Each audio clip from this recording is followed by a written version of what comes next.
Buenas noches, mis hermanos, el Señor les bendiga. Un saludo a todos los que se encuentran en casa. Vamos a comenzar con nuestro estudio de la Confesión de Fe de Westminster y pues vamos a partir en oración, hermanos.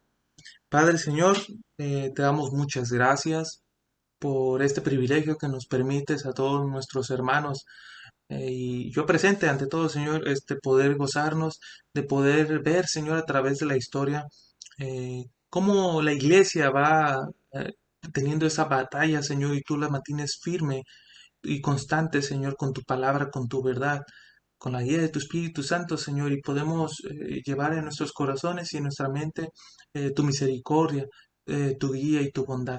Te pedimos de la misma manera que como a estos hijos tuyos, Señor, siervos que llevaron a través de la historia, Señor, tu palabra y tu verdad con sus propias vidas, nos inculques y nos des aliento a través de esta fe, esta confesión de fe, Señor. Damos gracias por ello y dejamos este estudio en tus manos y te dejamos el control solamente a ti. En el nombre de Jesús damos gracias. Amén y amén. Bueno, hermanos, seguimos en el punto 8 de Cristo el mediador y vamos a pasar a la confesión de ese mismo apartado, el punto número 5, la cual es, bueno, voy a darle lectura y dice, el Señor Jesús, por su perfecta y obediencia y sacrificio de sí mismo, el cual ofreció a Dios una sola vez por el Espíritu Eterno, ha satisfecho completamente la justicia de su Padre, y compró para todos los que el Padre había dado, no sólo la reconciliación, sino también una herencia eterna en el reino de los cielos. Entonces, hermanos, en esta confesión lo que vamos a aprender es que la expiación que hizo Cristo, obviamente al ofrecerse voluntariamente, como habíamos visto en la semana pasada, antepasada, que Cristo se ofreció como propiciación y expiación por tu pecado y mi pecado, todo aquel que en él cree recibe el regalo de la vida eterna. Entonces, en esa expiación, eh, satisfizo y realizó un acto que trajo satisfacción al Padre. Toda la ira de Dios cayó sobre Jesucristo. Entonces, en ese aspecto, esa expiación que realizó Jesucristo, en este punto de la confesión, se llama Confesión de Fe de Westminster sobre la expiación limitada. ¿Y qué quiere decir con esto? Expiación limitada, ya que tiene otros nombres como la expiación definitiva o parcial. Y es una frase que usualmente ha tenido algunos errores de expresarse o unos errores de interpretación, unos errores hasta de comunicarse, en dado caso, cuando se quiere expresar su significado, ya que la palabra limitada nos quiere decir que abarca solamente una cantidad de personas, no es para todos. Y tú dirás, bueno, entonces, ¿cómo es de que Jesucristo presentó su expiación para pocos y no para muchos? Si en la Biblia vienen versículos que Él es la salvación del mundo, Él murió por todos. Pero también tenemos lo que es algunos conceptos que usualmente voy a presentar las posturas que han mantenido durante la historia una equivocación sobre la expresión limitada, que sería el arminianismo, luteranismo y, bueno, obviamente el luterano y el católico romano, ya que dicen que el reformado, lo que la confesión de fe de Westminster y lo que nosotros creemos, a veces nos decimos que nosotros limitamos la salvación de Dios al no decir que es para todos, pero en realidad la que los limita son ellos. ¿Por qué? Tanto el arminiano, luterano y católico romano la limitan en su sentido estricto, porque forzan la expiación limitada a algo que no viene en las palabras de Dios o en las escrituras. Forzan al sacrificio de Cristo, a hacer algo que no fue hecho para eso. A qué quiero decir con eso? Ya que, eh, ya que en la expiación limitada que presenta la fe reformada, obviamente es a una cierta cantidad de personas, nos llega la pregunta a nuestro corazón que dice, ok, ¿la expiación limitada fue un plan o un designio? Y es muy importante que tomemos en cuenta eso, ya que si hubiera sido con un plan, obviamente las personas que fueran arminianas dirían, ok, el plan de Dios es salvar a todo el mundo, y si no salva a todos, entonces su plan no funcionó. Pero si es un designio salvar a una cantidad limitada, entonces Dios vino a cumplir esos designios por parte del Padre. Entonces, la expiación se convierte limitada para una cantidad específica. Por ello, eh, cuando encontramos, obviamente, incongruencias o problemas entre si Cristo murió por todos o murió por algunos, el arminianismo presenta muchas inconstancias, ya que para poder sostener que Jesucristo murió por todos, tiene que defender aquella frase que podría decir, ¿sabes qué? Si Jesucristo murió por todos, entonces ninguno tiene que ser excluidos. Está diciendo casi casi que todos van a ser salvos. Entonces, si una persona no es salva, están casi comprometidas a decir, ¿sabes qué? El sacrificio, la expiación que Jesucristo realizó en la cruz del Calvario no fue suficiente para él. O sea, sí para aquellos, pero no para él. O sea, se comprometen a decir, ¿sabes qué? Como que sí le alcanzó tantito a ese, pero no alcanzó. Entonces, lo que el arminiano forza a la expiación limitada es decir que, ¿sabes qué? Es para todos y a ver cómo metes a él, porque pues no puedes hacer discriminación. Obviamente, eh, la expiación limitada obviamente sí es solamente para aquellos que el Señor designó. Cobra sentido cuando encontramos en la escritura que Dios escogió a una nación santa, a un pueblo adquirido por Dios, un pueblo que Él escogió. Ahí es donde cobra sentido la expresión limitada, porque Jesucristo vino por ese pueblo, vino por su iglesia, vino a morir por aquellos que el Padre le había dado. Entonces, a través de la historia se ha visto estas, se podría decir, esta comunicación entre las personas que tienen esa postura que dicen que no es limitada y las personas que creen que sí es limitada. Entonces, en el 1925 la Iglesia Unida Presbiteriana de Norteamérica obviamente quiso buscar reforzar uno de sus puntos relacionados a la expiación de Cristo. Solamente que esa iglesia se apartó un poquito de la fe de la confesión de fe de Westminster, lo cual provocó que se notara ser una confesión que en vez de defender lo que creían, parecían que defendía lo que el otro oponente declaraba.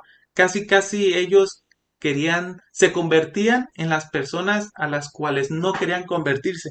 Entonces, esta iglesia, casi, casi cuando decía la frase en el artículo 14 que ellos no tomaron en cuenta de la confesión de fe que estamos estudiando, ellos decían que en rescate de todos, que Jesucristo es el rescate de todos. Entonces, llegaron a la conclusión en que Jesucristo solamente trae rescate a todas las personas y les da entrada al Padre para buscar perdón y rescate. Eso es todo. Y yo te quisiera preguntar a ti y nos pusiéramos a meditar. ¿Hay un error en esa confesión que ellos hicieron? Porque la frase sería, nos da entrada al Padre para buscar perdón y rescate. Y obviamente, si eso es una mentira, una falacia, y es algo muy contrario a lo que es la expresión limitada, porque esta frase ataca directamente al corazón del Evangelio, va en contra de las Escrituras, y si ahorita tú pensabas que probablemente estaba bien, pues está mal esa frase.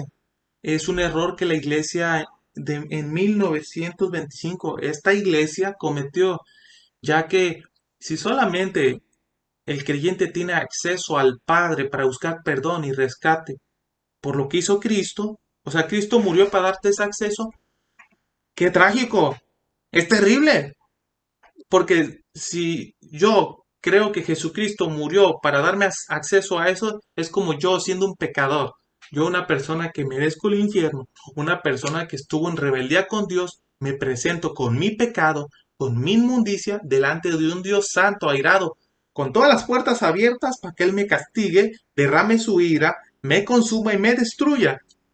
Entonces, esa es la conclusión de esa frase. Un pecador que está con las puertas abiertas delante de Dios, sin un abogado, sin un justificador, con su pecado todavía, le espera lo peor. Entonces, esto es lo que esta frase eh, conlleva. Por ello, lo que en realidad la confesión de fe de Westminster defendía era que Jesucristo, para otorgarnos ese perdón, Él tuvo que tomar en sí todo el castigo del pecado. Lo que Jesucristo murió en la cruz fue para cargar nuestro pecado. Entonces no solamente nos abre puertas al Padre, sino que nos abre las puertas no para buscar perdón, nos abre las puertas y nos presenta como personas perdonadas, porque Él cargó el pecado de aquel que creyó en Él, el pecado del que el Señor quiso salvar, aquel que pertenece al pueblo santo. Ahora, ¿eso dónde se encuentra? Isaías 53, Romanos 5:19, Hebreos 10:14, capítulo 3, versículo 25 y 26. Y no solamente eso, sino que ya que abre las puertas al Padre y entra la persona que cree en Jesucristo, ya ha sido perdonada, también le es entregada la justicia de Cristo. Entonces, cuando la persona se presenta ante Dios, se presenta perdonada y con la justicia de Cristo es considerado justo. Y eso lo vemos en Primera de Corintios 5:21. Entonces, cuando nosotros analizamos las dos frases que ya hemos visto, la de la iglesia que metió la pata con esa frase y la que es la verdadera confesión. Jesucristo vino a morir por su pueblo escogido y Él le abrió las puertas para que ese pueblo escogido fuera directamente al Padre. Y voy a proporcionar alguna de esas citas. Una de esas citas sería Mateo 1:21, donde nos dice que Él salvaría a su pueblo, su pertenencia. Mateo 20:28, que Él daría el rescate por muchos. Y tú dirás, ah, caray, ahí está el rescate por muchos, pero muchos de su pueblo. Juan 6:37 y 39. Aquí nos menciona que Jesucristo salvaría a los que el Padre le entregó a Jesús. A esos es a los que Jesús vino a salvar. Romanos 8:29 y obviamente el versículo 30, 32 y 33 nos dicen que el Padre no escatimó entregar a su Hijo para rescatar a aquellos que eran suyos. Entonces, los escogidos de Dios para su gloria. Y no solamente eso, sino que si cito Juan 6, 38 y 39 dice, porque he bajado del cielo no para hacer mi voluntad, sino la del que me envió. Y esta es la voluntad del que me envió, que yo no pierda nada de lo que Él me ha dado. Él me ha dado nada. O sea, le dio algo, sino que lo resucite en el día final. Tenemos también Juan 17, 9 y 10 que dice, no ruego por el mundo, dice, sino por los que me has dado. una cantidad limitada. No está diciendo por todo el mundo, sino por los que me has dado, los que en tu designio tú escogiste, Señor, por ellos. Me has dado porque son tuyos. Todo lo que yo tengo es tuyo y todo lo que tú tienes es mío. Y Juan 10:15 dice, doy mi vida por las ovejas. Entonces, hermanos, son los versículos que el Señor, que la Biblia nos proporciona para decirnos que la expiación de Cristo es limitada.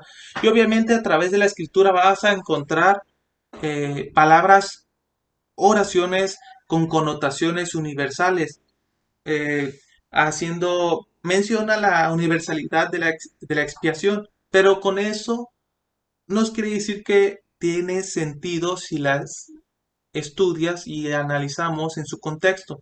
Algunas de esas citas son Hebreos 2:9, Segunda de Corintios 5:14 y 15, Primera de Juan 2:2, Primera de Timoteo 4:10, etcétera. Estudiando en su contexto llegaremos a la conclusión como en esta fe de Westminster llegó y obviamente presenta a una expiación limitada donde Dios escogió un pueblo y Él los salvó y Jesucristo vino a entregar su vida por ellos. Expiación limitada. Ahora, ¿cómo entendemos entonces esos versículos? Primero, un ejemplo en Hebreos 2 nos está hablando de los muchos hijos que Cristo llevará a la gloria y no de todos los hombres, sino a los hijos, aquellos que el Señor vino a salvar. Otro punto de las palabras universales, por así decirlo. En Mateo capítulo 3, versículo 5, nos dice sobre la predicación de Juan el Bautista, que cuando él predicaba venían muchos de diferentes lugares. Dice que venían de Jerusalén, de toda Judea, de toda la región del Jordán. La palabra toda, obviamente no fue toda la región, fue cierta cantidad, una palabra universalista, toda. Y si analizamos, el versículo sigue diciendo, cuando confesaban sus pecados, Él los bautizaba en el río Jordán. En Lucas 7:30 nos dice que no todos fueron bautizados, pero dice que todos fueron. Un versículo dice que todos fueron bautizados y todos fueron y todos estaban ahí, pero Lucas nos dice que no todos, porque los fariseos y los escribas no se bautizaron. Entonces es una palabra con connotación universal. Entonces hay palabras con connotaciones universales que se tienen que estudiar en su contexto, como en esta. No todos fueron bautizados. Tenemos otro punto de esa universalidad de la expiación, que en realidad la expiación limitada trae beneficios misericordiosos. Misericordia es no darte lo que mereces. La humanidad entera necesita, bueno, merece el juicio de Dios por consecuencia del pecado. Entonces, el beneficio que el Señor da a través de la expiación limitada es un retraso a la ira de Dios, es como sí, un retraso a la ejecución de la sentencia a la maldición. Por ello, en 1 Timoteo 4:10, nos dice que Jesucristo es el Salvador de todos, en especial y solamente obviamente de los que creen. Entonces, hermano, eh, Jesucristo hizo, vino a morir por ti, vino a morir por mí en una expiación. Solamente aquellos que creen en su nombre, aquellos que se han arrepentido. Y no solamente eso, si analizamos bien, son aquellos que Dios ha escogido desde antes de la fundación del mundo y Dios los predestinó para que sean un pueblo santo. Entonces, hermano, Jesucristo no vino a morir por todos, vino a morir por aquellos que el Padre ya había escogido. Y qué bendición, ¿no, hermanos? Que obviamente yo siempre que veo estos puntos, tú dirás, oye, eso se escucha injusto, pero no es injusto. ya que toda la humanidad, al tener pecado, está en rebelión con Dios. Y si hablamos de justicia, lo que el ser humano, por lo que es justo, por su pecado es muerte, y separado de la gloria de Dios. Eso es justo. Entonces, Dios nos da misericordia y Él rescata a través de Cristo a los que Él quiere rescatar. Él es misericordioso con quien Él quiere ser misericordioso. Entonces, tú y yo tal vez no sepamos quiénes sean ahorita en la actualidad, pero lo que sí sabemos es los que el Señor salva, por eso, por esas personas Él murió. Y nos da evidencia a través de las escrituras. Por sus frutos los conocerás, por evidencias del Espíritu Santo obrando en su corazón. Pero algo que sí sabemos es de que no sabemos quién puede llegar a ser salvo o no. Cuando tú le compartes el Evangelio en la calle, en la casa, lo que sí sabemos es de que si esa persona, el Señor la rescata, esa persona ha sido escogida por Dios desde antes de la fundación del mundo. Y qué bonito, qué bonita bendición, qué hermoso privilegio que el Señor nos haya escogido y que tú y yo ahorita estemos presentes teniendo ese descanso y esa paz de que, de que fue especial, fue particular ese sacrificio que el Señor hizo, pensando en, para su gloria, salvar a ese pueblo escogido. Y entre ese pueblo escogido estamos tú y yo, que creemos en el Señor Jesucristo. Entonces, hermanos, meditemos eso durante la semana, que Jesucristo eh, trajo satisfacción en esa expiación limitada que realizó. Trajo satisfacción al Padre, el cual nos trae a nosotros un acceso libre, una puerta abierta ante el Padre, pero no para buscar perdón, no para buscar restauración, sino una puerta abierta al Padre en la cual Jesucristo ya buscó ese perdón y nos presenta como personas perdonadas, no para buscar esa restauración, sino como personas que ya tienen la justicia de Cristo y buscan vivir en este mundo con la vida de Cristo hasta llegar a la presencia de Dios con la persona de Cristo. Entonces, hermanos, bendito y glorioso sea nuestro Señor que nos escogió, nos salvó y nos predestinó. Entonces, hermanos, el Señor les bendiga y muchas gracias por su tiempo. Vamos ahora. Padre Señor, damos gracias. Gracias, Señor, porque nos permites estudiar una vez más tu palabra. Te rogamos que los que están escuchando este video puedan abrir su corazón, su mente, Señor. Gracias por usar a tu siervo y compartir tu palabra. Te pido, Señor, que nos ayudes cada día a meditar en tu palabra. Nos ayudes a examinar nuestras vidas, Señor, y ayúdanos a recapacitar a cada momento, Señor, la hermosa bendición que traes contigo, Señor. Esa bendición, Señor, demostrada en ese sacrificio realizado por Jesús. Esa expiación, Señor, limitada, que al ser limitada te plació que fuéramos parte de ella, Señor. Muchas gracias, Señor. Dejamos nuestra noche en tus manos. En el nombre de Jesús damos gracias. Amén y amén. Bueno, hermanos, de verdad y vida, estamos despedidos. El Señor les bendiga. Bye.